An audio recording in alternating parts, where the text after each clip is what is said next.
बच्चों, हिंदी व्याकरण से हम लोग पहले विभाग में भाषा, वर्णमाला एवं मात्राएं का ज्ञान प्राप्त कर चुके हैं और अब हमें आगे बढ़ना है तो शब्द, पद और वाक्य की ओर।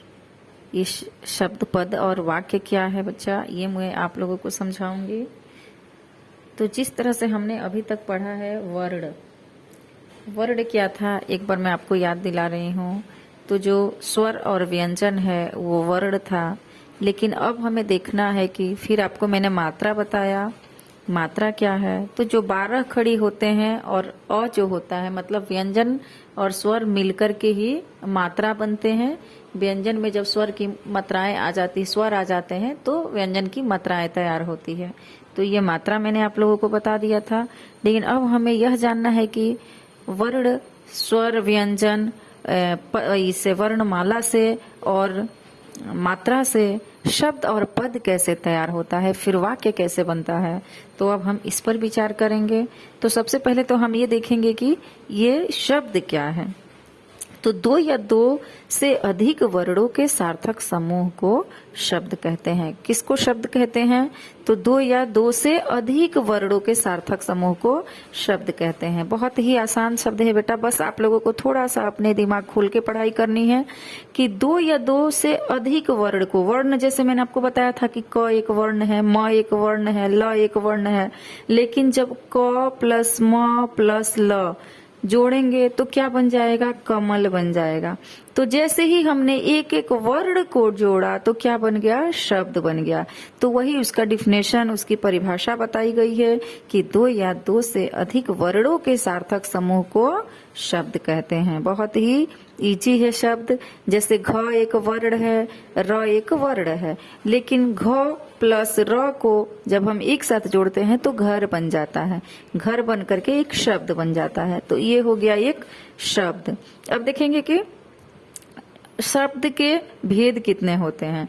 तो शब्द के 2 भेद होते हैं। सब कुछ बहुत आसान है, सिर्फ आपको अपना दिमाग खोल के मेरी बातें सुननी है और ध्यान से सुननी है। एक बार में नहीं समझ में आए तो बार बार सुननी है, फिर आपको अपने आप समझ में आ जाएगा। और जो मैं आपको ये पेज दे रही हूँ उसका स्क्रीनशॉट निकालिए और पढ़ाई कीजिए। अगर आपके पास ये पुस्तक नहीं है तो जो मैं बोल रही हूँ वो मैं आपको लिख कर भी दिखा रही हूँ, उसका स्क्रीनशॉट आप निकाल लीजिए और इसे पढ़िए। बहुत आसानी से आपको सब समझ में आ जाएगा।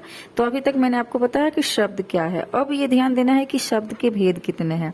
तो शब्द के 2 भेद है, सार्थक भेद और निरर्थक भेद। अब सार्थक और निरर्थक अपने आप समझ में आ रहा है। सार्थक यानी मीनिंगफुल वर्ड्स, निरर्थक यानी मीनिंगलेस वर्ड। मतलब जिसका कोई मतलब नहीं है उसको हम निरर्थक कहते हैं और जिसका मतलब है उसको हम सार्थक कहते हैं। बहुत ही आसान है। जैसे समझिए, मैंने आपको अब सार्थक शब्द में मैं एग्जाम्पल दे रही हूँ। तो सार्थक शब्द क्या है, तो जिन शब्दों का कोई ना कोई अर्थ होता है उन्हें हम सार्थक कहते हैं।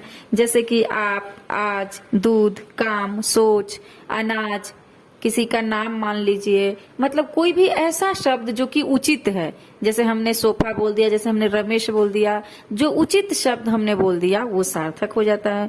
लेकिन निरर्थक क्या है, तो साथ ही में निरर्थक पे ध्यान दीजिए। तो कुछ ऐसे शब्द जो अर्थ विहीन होते हैं, यानी जिनका कोई अर्थ ही प्रकट नहीं होता है, उन्हें निरर्थक कहते हैं। जैसे मैं अब आपसे कहूंगी कुरज, मरज, तरज, हरज, लज, मज, कज, पज, तो इसका कोई मीनिंग नहीं है, ये मीनिंगलेस शब्द है, इसका कोई अर्थ नहीं निकल रहा है, तो इसको हम कहते हैं निरर्थक शब्द।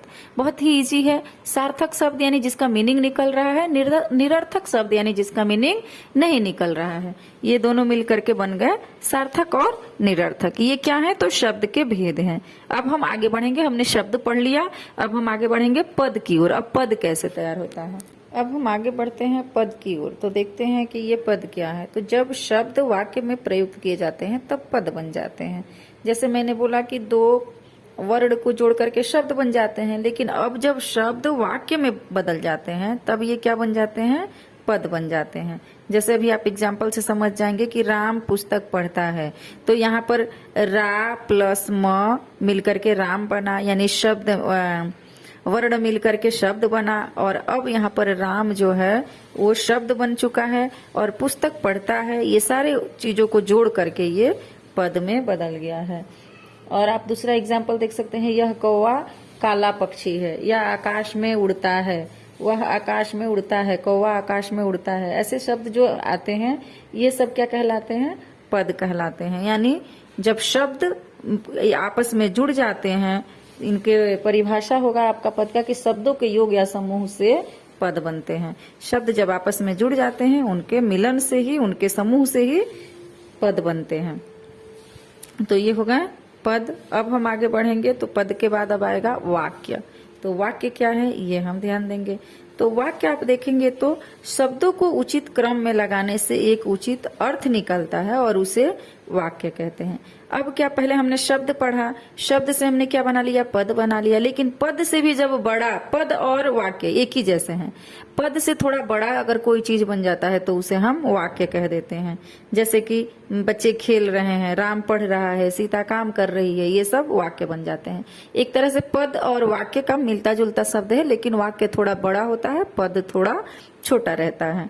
अब हम ध्यान देंगे वाक्य के प्रकार में। तो वाक्य के कुछ प्रकार भी होते हैं। जैसे वाक्य तो आप समझ लिए कि वाक्य क्या है। अब वाक्य को कितने भागों में बांटा गया है या कितने प्रकार हैं? तो वाक्य के 2 प्रकार है, 2 भाग में हम वाक्य को बांटते हैं। पहला जो उद्देश्य कहते हैं और दूसरा विधेय कहते हैं, यानी सब्जेक्ट और प्रीडिकेट। आपने पढ़ा होगा। तो सब्जेक्ट क्या है, उद्देश्य क्या है और विधेय क्या है? बहुत ही सब कुछ आसान है। वाक्य को हम 2 भाग में बांटते हैं। 2 भाग कौन कौन से? तो उद्देश्य और विधेय। उद्देश्य है वाक्य में जिसके बारे में जानकारी दी जाती है उसे उद्देश्य कहते हैं, और जो कहा जाता है उसके बारे में उसे हम विधेय कहते हैं। बहुत ही आसान है। जैसे अभी आप एक एग्जाम्पल द्वारा इसको बहुत अच्छे से समझ लेंगे कि मोहन बहुत परिश्रमी है। तो यहाँ पे मोहन जो है वो उद्देश्य है, मोहन जो है वो उद्देश्य है और परिश्रमी है। मोहन के बारे में हम कुछ कह रहे हैं, क्या कह रहे हैं? कि मोहन बहुत परिश्रमी है। तो परिश्रमी जो है वो विधेय हो गया। यानी जो जिसका किसी का नाम हम लेते हैं, जैसे ताजमहल सुंदर है, तो ताजमहल उद्देश्य है लेकिन सुंदर है, विधेय हो गया, क्योंकि हम ताजमहल के बारे में कुछ बता रहे हैं। तो वाक्य के जो 2 प्रकार हैं, उद्देश्य और विधेय। और उद्देश्य किसे कहते हैं? तो हम उस चीज को उद्देश्य कहते हैं जिस, और जो उसके बारे में बताते हैं उसे, किसी भी वस्तु को हम उद्देश्य कह सकते हैं। नाम हो या सामान हो, उसे हम उद्देश्य कह सकते हैं। और जो बातें हम उसके बारे में कहते हैं उसे हम विधेय कह सकते हैं। बहुत आसान आसान सारे एग्जाम्पल है। मैं एक और 2 एग्जाम्पल आपको दे रही हूँ। जैसे सीता पुस्तक पढ़ रही है, तो सीता उद्देश्य हो गई क्योंकि मैंने सीता के बारे में कहा, और पुस्तक पढ़ना विधेय हो गया क्योंकि सीता के बारे में हमने क्या कहा? कि वो पुस्तक पढ़ रही है। उसी तरह से सोच करके आपको 1-2-4 बताना है। मैं आपका जब भी आप वीडियो देख लेंगे अच्छी तरह से, तो मैं आप लोगों का टेस्ट लूंगी और ये चीजें मैं आप लोगों से पूछूंगी कि बेटा इसका क्या मतलब है। तो इस प्रकार से हम आज खत्म करते हैं अपना शब्द, पद और वाक्य। शब्द, पद, वाक्य आप लोगों को मैं उम्मीद करती हूँ कि बहुत अच्छे से समझ में आ गया होगा। अब अगला अपना वीडियो रहेगा, इंतजार कीजिएगा। तब तक के लिए धन्यवाद।